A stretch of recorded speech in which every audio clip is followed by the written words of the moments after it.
Let's go straight into the massive leak that surfaced a few days before the Pixel 9 Pro XL's official unveiling to expose some unexpected facts. The Pixel 9 Pro XL will start at $1,100 for the 128GB model and $1,200 for the 256GB model, ending the era of Pixel phones being significantly more affordable than the competition. The Pixel 9 Pro, on the other hand, will cost $1,000. In order to make the $256GB device available for the same price as the 128GB variant, Google is also offering pre-purchase benefits, including a free storage increase. First, the display brightness is receiving a significant bump to 3000 nits for comparison, according to the leaked official specifications for the Pixel 9 Pro XL. The Pixel 9 Pro XL features a 2600 nits display, but unlike the S24 Ultra, it won't be protected by Gorilla Glass armor.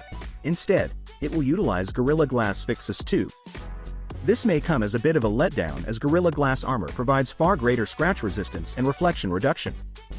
May it be that Corning is experiencing problems producing enough glass for everyone, or may Samsung have an exclusive contract on the new glass? Another shocking revelation is that the Pixel 9 lineup will launch with Android 14 instead of Android 15. This is the first time a Pixel phone won't launch with the upcoming Android version, and it's likely due to Google pushing back the launch of the Pixel 8 phones, which came out in November. As a result, the Pixel 9 Pro XL will miss out on one more Android update that it could have received if they had waited a little longer and launched with Android 15. But, let's be honest, this isn't a big deal, since Google promises 7 years' worth of operating system updates for this phone. The Pixel 9 Pro XL's other specifications are shown below since most users won't keep this phone for 7 years. Let's talk about the additional software features now that you know the Pixel 9 Pro XL will also be available in a 1TB model.